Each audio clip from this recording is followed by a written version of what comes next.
7 land Sabbaths. That's another topic. Anyway, so you could, if the Jubilee year was still 30 years away, well then you could lease it out for another 30 years.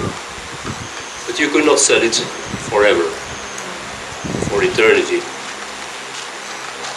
Yahweh wanted the land to continue to belong to the same tribe, to the same clan in the tribe, to the same family.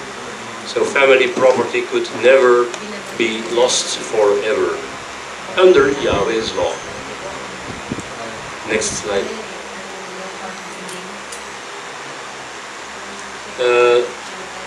Don't change the character of the open land of the Levites or of their fields.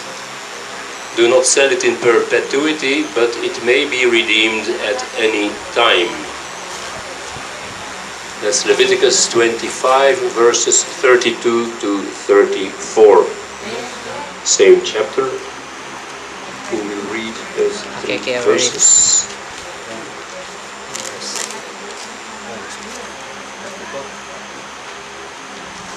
As for the cities of the Levites and the houses in the cities of their possession, the Levites have a right of redemption forever.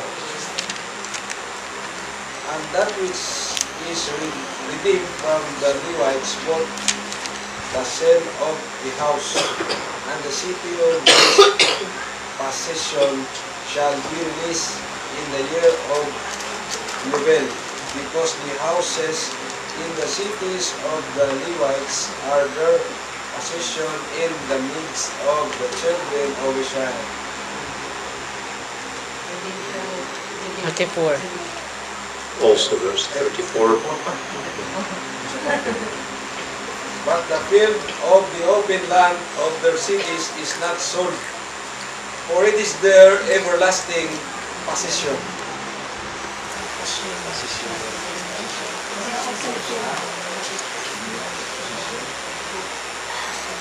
So, yeah, very clear. The field of the open land of their cities is not sold. Remember, the Levites had no territory. They had no territory, just as the other 11 tribes had a territory. They had their cities, and there was open field around their cities. But that was, let's say, limited. They had limited property. That's why they were to receive tithes. The other 11 tribes were supposed to pay tithes to the Levites for this very reason, because, well, they had no property like the other tribes had.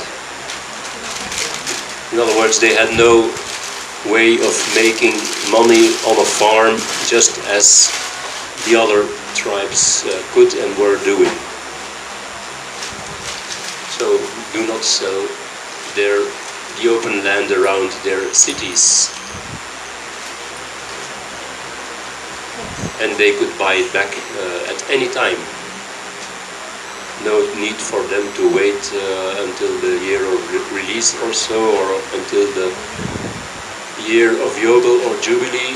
At any time they could redeem it. Next slide. Houses sold within a walled city may be redeemed within a year. Leviticus 25, verse 29.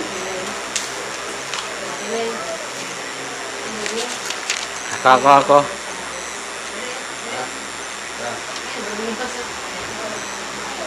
And when a man sells a house in a walled city, then his right of redemption shall be in the end of the year, after it is sold.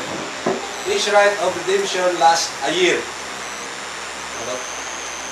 So only 1 year, so there is a sharp distinction between the open field on one hand and houses within a walled city. So these houses could indeed be sold forever, but let's say, the previous owner could still buy it back within 1 year. I assume that the new owner would wait with important renovations to his house until that year had passed. That would be only common sense. Again, these laws, none of these laws apply in, I don't think they apply anywhere on the planet right now. Not even sure about Israel itself. Maybe in Israel or to some extent. But then again, where are the Levites in Israel? How are they going to prove that they are Levites? So I doubt that even in Israel these laws still apply, but again I did not study the matter. Certainly in no other country on the planet these laws apply, because why? These are civil laws. If the civil government does not, let's say, decree such laws and enforce them, then they don't apply. And we as members of the assembly, of course, we have no power whatsoever to change the laws of the land or to oblige our governments to abide by these biblical laws. These laws will, of course, again be in effect during the millennium, the